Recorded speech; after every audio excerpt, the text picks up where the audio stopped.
Skull Kids are mischievous scarecrow-like creatures that have appeared in 3 games of the series thus far: Ocarina of Time, Majora's Mask, and Twilight Princess. They are small imps with wood-like skin, beak-like mouths, and glowing red eyes that wear red cloaks made of straw decorated with dried-up leaves who often inhabit the Lost Woods, a cursed forest at the edges of the Deku Tree's domain of Kokiri Forest that will make anyone who enters it lose their way through its labyrinth of trees. When a non-Kokiri gets lost within the Lost Woods, they will transform into a Stalfos, undead skeletons cursed to wander in the shadows for eternity. However, as stated by both Navi and the Kokiri, children who wander into the Lost Woods will transform into Skull Kids. It is not clear whether this applies to all children, regardless of being Kokiri or Hylian, or just Kokiri children. It is my personal belief that those who turn into Skull Kids and Stalfos are always from outside the forest, while the Kokiri remain the same. Fado states that except for the Kokiri, anyone from outside the forest who enters the Lost Woods ends up lost and becomes Stalfos, and Navi states that children who wander into the Lost Woods become Skull Kids. As the Koroks are the evolution of the Kokiri and are seen within the Lost Woods in Breath of the Wild, and they don't seem to turn into Skull Kids, there are 2 likely scenarios that happen. The first possibility is that the Kokiri can turn into Skull Kids, but lose their ability when they become the Koroks. On the other hand, the Kokiri could be immune to transforming into Skull Kids, and therefore only Hylian children would turn into them. I lean more towards the latter, which will mean that adult Hylians turn into Stalfos, while Hylian children transform into Skull Kids.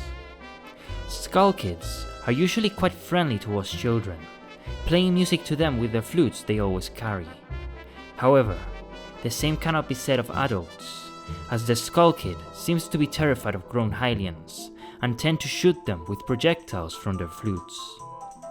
During the Hero of Time's quest in Ocarina of Time, the young hero will stumble upon a solitary Skull Kid atop a tree stump within the Lost Woods.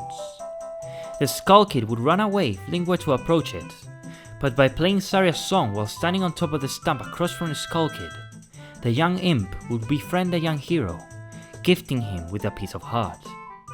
Navi and some of the Kokiri remarked that this particular Skull Kid was always complaining that he had no face.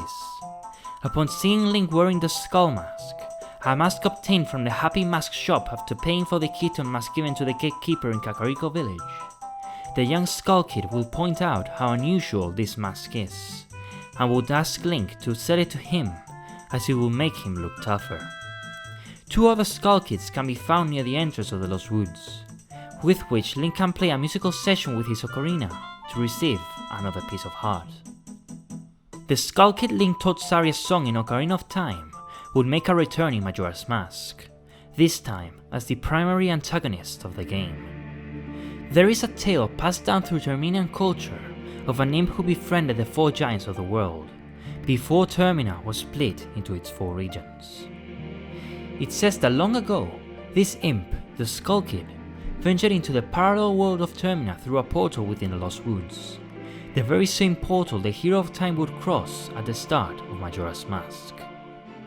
It is in this land that the Skull Kid met and befriended the 4 giants, the guardians and protectors of this strange land. On the day of the Carnival of Time, an annual event that took place in the central Terminian capital of Clocktown, the 4 giants announced to the people of Termina that they will protect the land from the 4 corners of the land while in a dormant state, taking 100 steps towards their respective regions, instructing the people of Termina to call them if they ever needed their assistance. The heartbroken Skull Kid, believing his friends had abandoned him, spread his anger and frustration through all the land of Termina, forcing the people of Termina to call upon the 4 giants in response to his misdeeds. The 4 giants furiously ordered the Skull Kid to leave Termina, threatening to tear him apart if he refused. Terrified of the giants' fury, and believing them not to be his friends anymore, the saddened Skull Kid left the land of Termina, and, according to the legend, returned to the heavens. The heavens mentioned in this legend is heavily implied to be the kingdom of Hyrule, known to be the land of the Golden Goddesses, which houses the only entrance to the sacred realm and the mystical power of the gods themselves, the Triforce.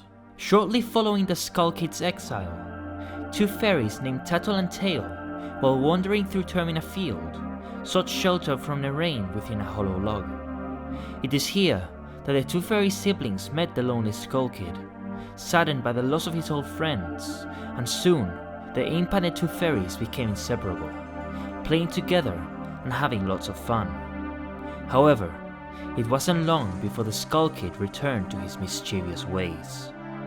Before the game's events, the Skull Kid and his two fairy companions came across the Happy Mask salesman wandering through the Lost Woods. Ambushing the poor traveler, the Skull Kid stole from the unconscious merchant the evil Majora's Mask, a powerful wooden artifact that he had uncovered in his travels, once used by an ancient tribe for their hexing rituals. Before we continue, I'd like to point out an error stated within Hyrule Encyclopedia. On page 36, it is stated that Termina was created by Majora's Mask when the Skull Kid stole it from the Happy Mask salesman, using the Skull Kid's memories to create a world with people resembling those of Hyrule. This is simply not true, as we see the Skull Kid without Majora's Mask in Termina Field before he met his two fairy companions, solidifying Termina to be an actual physical parallel world, the people of Termina merely being Hyrule's counterparts. The mask would influence the Skull Kid's actions, making him do terrible things to the people of Termina. The Skull Kid imprisoned the four giants within their respective temples, and without their guardian deities, each region suffered great catastrophes. The southern swamp had become poisoned, halting the tourism of the region. The mountains of Snowhead were blanketed by a perpetual winter, forcing the Gorons to seek shelter within their homes to keep warm. The Great Base waters had become hot and murky, endangering the lives of the Sora and the fish who swam in it. And the dead roamed the Ikane Canyon due to the Skull Kid opening the Stone Tower Temple. The Skull Kid was also responsible for shattering the Great Fairies into 15 stray fairies, turning Kafei into a child just days before his wedding with Anju, and informed the Gerudo Pirates of Lulu's Sora eggs, leading to their theft and subsequent death of Mikao at their hands after his failed attempt to retrieve them. The Skull Kid also threatened to crush the moon into the capital of Termina, Clocktown, on the eve of the Carnival of Time, in order to wipe out the entire population and reduce the land to ash. Sometime later, the Skull Kid would ambush the young hero of Time and his steed Epona within the Lost Woods, as the young hero searched for his own fairy companion Navi, who abandoned him after returning the Master Soul within its pedestal, following his quest in Hyrule. The Skull Kid would steal both the Ocarina of Time and Epona from the young hero, and led him to Termina, where the Skull Kid would curse Link into the form of a Deku Scrub. After being transformed into a Deku Scrub, Tattle got in the way of the cursed hero to prevent him from getting to Skull Kid, which caused the young fairy to be left behind by both the Skull Kid and her brother Tail. The Skull Kid would remain at the top of the clock tower, summoning the dark powers of the mask to bring the moon closer and closer to the ground. After Link awakened the four giants from each of the four corners of the land, the young hero summoned the four giants by playing the Oath to Order atop the clock tower on the eve of the third day, in order to stop the moon from falling. As a response, Majora's Mask disposed of the Skull Kid, as he no longer served any purpose to it as a puppet, and fled towards the moon, possessing the large satellite in order to crush it down itself. Following the evil mask to the moon with Tattle at his side, Link faced the evil mask and destroyed it, freeing the Skull Kid of the mask's evil power. After the destruction of Majora and the moon at the hands of Link, the Skull Kid felt regretful for all the evil deeds he committed while under the control of the mask. The four giants, instead of punishing the small imp, forgave him, calling him their friend, making the Skull Kid realize that they still consider him a friend after all that happened. The Skull Kid approached Link and asked him if he could also be his friend, telling him he smelled like the fairy boy who taught him Saria's song in the lost woods of Hyrule, not realizing that that fairy boy was Link himself. After Link departed Termina, the Skull Kid made a carving on a tree stump within the lost woods, depicting himself with all of his new friends, the four giants, Tato, Tail, and Link. A Skull Kid would appear once again in Twilight Princess. Its appearance differed drastically from its past iterations, but that may be due to a design choice from the developers of Twilight Princess, due to its more realistic graphics. Similar to its past design, this Skull Kid wears clothes made of straw and leaves, with a large leaf-like cape on its back. This time around, the Skull Kid has pointed ears, and its skin is grey in color, with white tattoo-like markings around its eyes, arms, and legs. Its new face bears a large smile with two red and yellow eyes, and two slits for its nose, which looks remarkably similar to the moon from Majora's Mask, with its eyes being exactly the same colors as both the moon and Majora's Mask itself. This Skull Kid carries a trumpet-like instrument that differed from the flutes the other Skull Kids played in Ocarina of Time, which he used to summon puppets to chase and harm Link, as well as carried a lantern similar to those carried by the spectral Poes found within the same game, to light his way through the darkened paths of the forest.